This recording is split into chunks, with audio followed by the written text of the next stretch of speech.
Neither these works nor this rather untraditional museum appears on our list, but I think it's a good place to review my last lecture and to dive into our next topic, which is environmental art or in situ art, that is, art very much tied to a particular place, even when, as in the case of the gates, it's only there for a brief period. So, does anyone remember the term for this artistic style? You saw it in the steel cubie of David Smith, also no longer required. The term is minimalism, but it's also closely associated with formalism. That is, the focus on materials, composition, and structure of a work as opposed to its subject. In fact, many formalists actually rejected having an explicit subject. But of course, what really draws our eye to these abstract minimalist works is not just their stark shapes, but even more the exquisite natural setting where they've been installed. So before we move on to our first required work, I want to pause for a moment and think about the difference that setting can make to art. The Storm King Outdoor Art Museum is located in the Hudson River Valley, about an hour north of New York City. I checked out the museum website and I discovered that works by 4 of our required artists are installed on its grounds. None of these works is required. I've stuck the required work by the artist up in the corner of each slide. But I want to look at these works quickly just to think about the impact and how the impact and even the meaning changes when a work is placed outside in the midst of nature. As you'll learn a few lessons from now, this artist was a child in Nazi-occupied Poland. She actually saw her mother's arm shot off. And a young adult in Soviet-dominated Poland, where she was forced to produce socialist realist art, which she didn't like. Her work focuses heavily on human loss and suffering. Note that our required sculpture has neither legs nor innards. The Storm King sculpture is actually composed of casting molds that were once used by a European weapons manufacturer. So surely this work is somehow about death, sarcophagi after all, and about war and about vulnerability. But how does the setting change the impact or message of the piece? Well, I'm the disembodied voice, so I don't get to hear what you just said. But what strikes me is that in the open air, we see and feel the vulnerability of glass houses and people to objects that might fall from the sky, like bombs from airplanes, maybe. She, by the way, grew up on a country estate. I think this might evoke that as well. So what does the sitting figure remind you of? And what do you think's going on here? Well, it's a Buddha. Pike is famous as a pioneer of video-based art. Again, stay tuned. But what do you think changes when his symbols move out of a gallery and into the great outdoors? Okay, I'm going to cheat and read from the museum website. The work features some elements typical of Pike's interior artificial landscapes: scattered televisions, plastic castings of TV consoles, and representations of the Buddha. In Pike's work, television often represents a landscape of contemporary America and assumes a shrine-like role, as it does in modern society. Installed outdoors, waiting for the UFO takes on additional significance, suggesting unanswerable questions about the relationship between technology and nature. Old empty television consoles dropped haphazardly onto the ground appear almost like technological ruins. Pike also included artificial flowers, bronze and stone Buddhas, and solemn bronze masks of himself, staring blankly up toward the heavens. So does the work suggest that technology or its detritus has overtaken nature or merged with it? It's kind of an interesting introduction to an artist who's coming. So this is an earth sculpture created by the young architect who won the contest to build the Vietnam Veterans Memorial when she was a 21-year-old undergraduate at Yale. She sculpted this site using soil and gravel, creating a drainage system and planting it with sustainable grasses. So what does this work evoke for you? The artist herself named 2 influences behind this work, and both of them you know. Any guesses? One is the Serpent Mound in Ohio. The other is Japanese dry gardens with their carefully raked piles and paths of stone. And just to round out the list, here's a work created by Claes Oldenburg and his wife. I actually think it looks less incongruous than most of his works. We're more likely to encounter drainage pipes than giant lipsticks or typewriter erasers when we walk outside. Okay, finally, our first required work and our very own Utah artwork. I'm showing you this video clip because it includes footage from a documentary that the artist made about the work, and also because it gives you a look at a different work by Christo and Jeanne-Claude coming up next. So now that you've seen the video, I should mention that Spiral Jetty is back above water. So just in purely formal terms, where does this work belong? Which category? Well, it's minimalist in design and rather abstract, and yet it is set in nature, and it's intended in at least some ways to mimic nature. The artist also has a political and social purpose. He wants to draw attention to the natural environment and to encourage viewers to venture out into remote places in order to see this art. So I forgot to do this in my last lecture, but let's start now. What are your candidates for 3 things you should remember about this work? Here are a few ideas from me. This work of art, like nature itself, changes over time. The salt incrustation has turned the originally black basalt white. The work is sometimes underwater, sometimes above water, and it will probably eventually be reclaimed by the lake.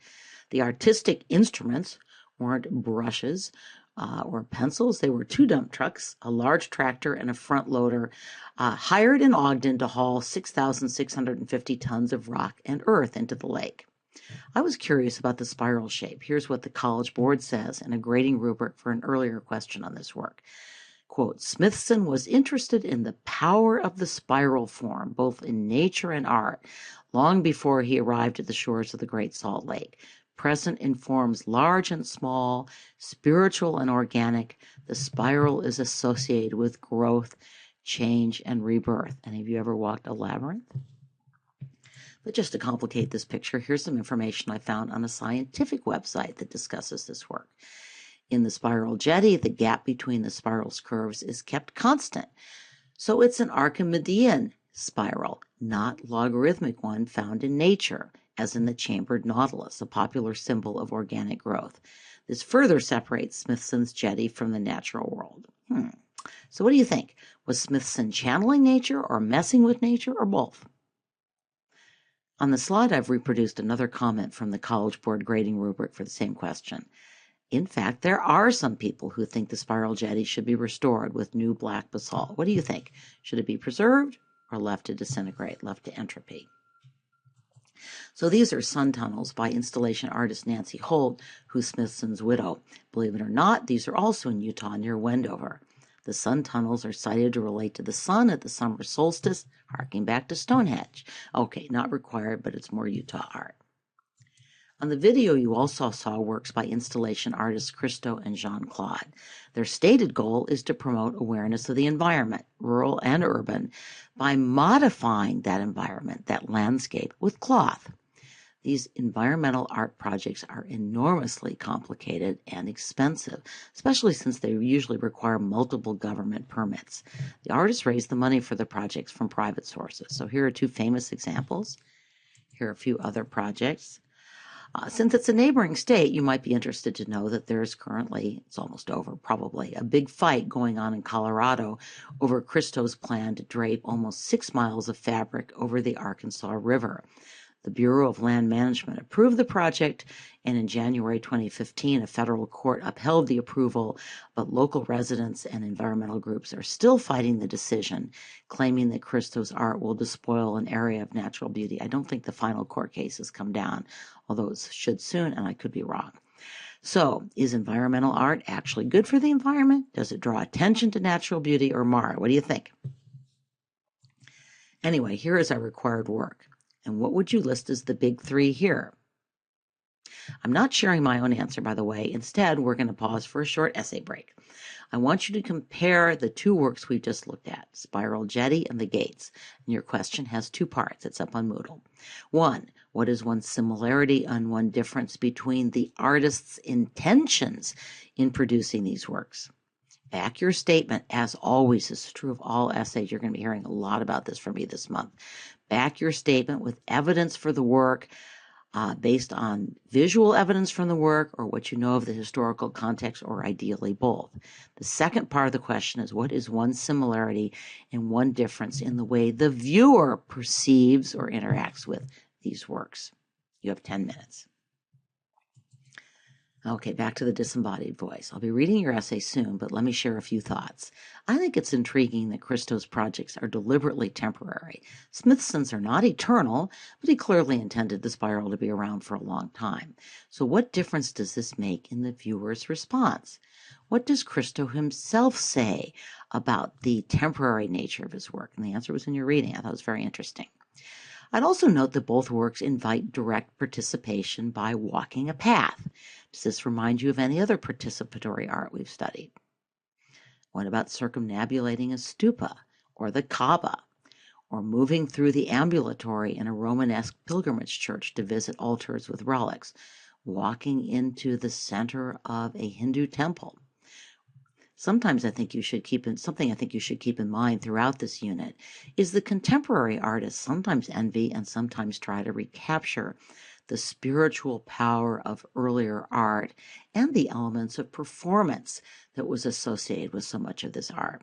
So this was part of what attracted Picasso to African masks. It wasn't just their clean lines and stylized abstraction, although I think he did like that, but also the way the wearer assumed a spiritual persona, even a link with gods and ancestors. Many of these artists want to restore this sense of spiritual power or the performance aspect of art, even in a more secular age. Which segues nicely into our third work of environmental art, the Vietnam War Memorial. Before we listen to the artist give a short description of her own work, I'd like you to talk briefly about how this work might fit into the tradition of spiritual work, such as stupas, temples, and churches. So now let's hear from Maya Lin. Note that the Vietnam Veterans War Memorial combines minimalism, sculptural architecture, and earthworks environmental art all into one moving package. It also incorporates words, specifically the names of every soldier who died in the war. This would be a great work to choose if you were given a question asking you to analyze art that incorporates text.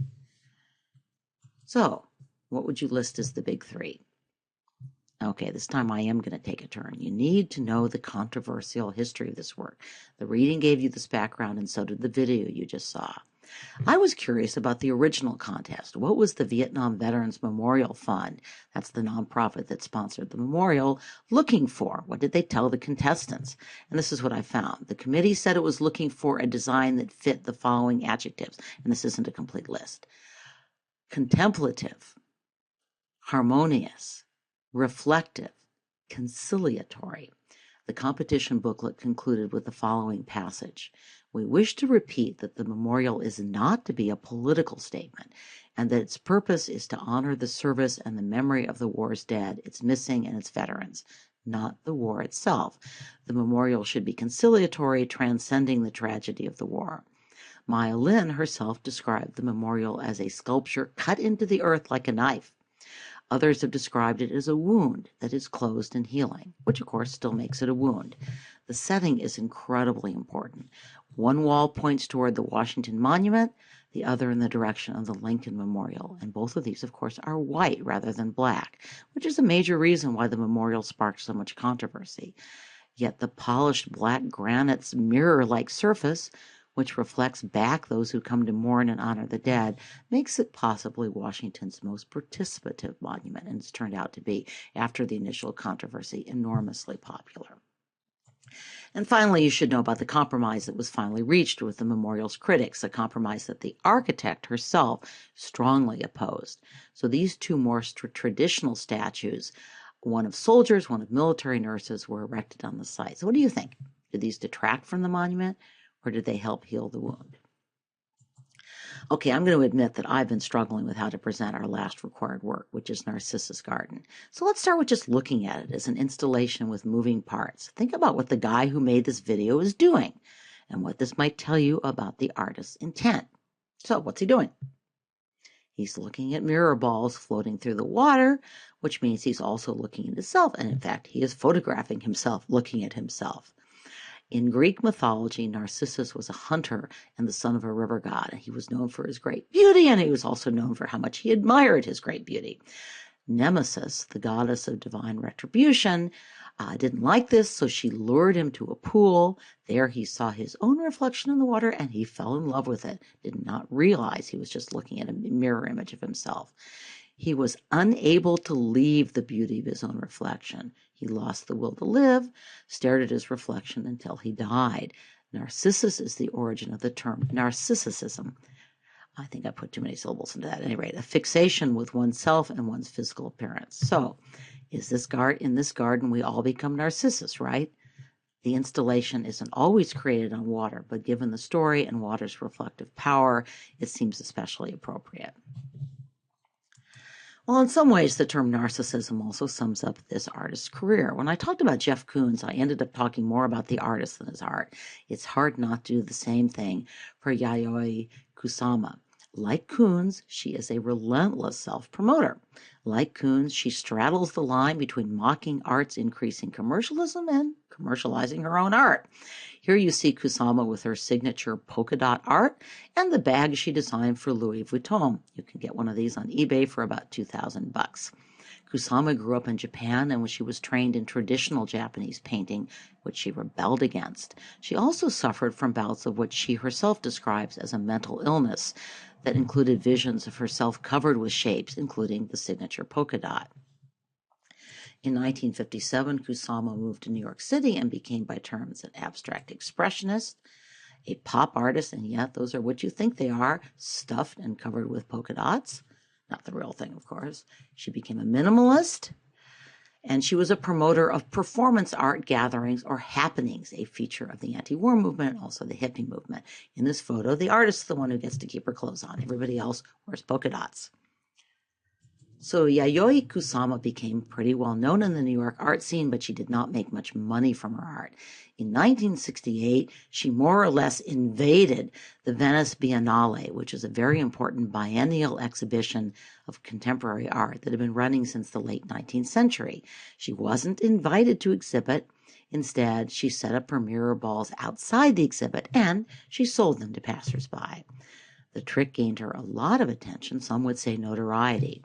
In 1973, the artist moved back to Tokyo, and in 1977, she admitted herself to a mental institution where she's continued to live when she isn't attending the increasingly successful exhibitions of her work or selling her fashion accessories.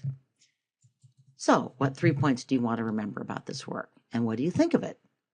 If you have time, I think you might enjoy this BBC interview with the artist.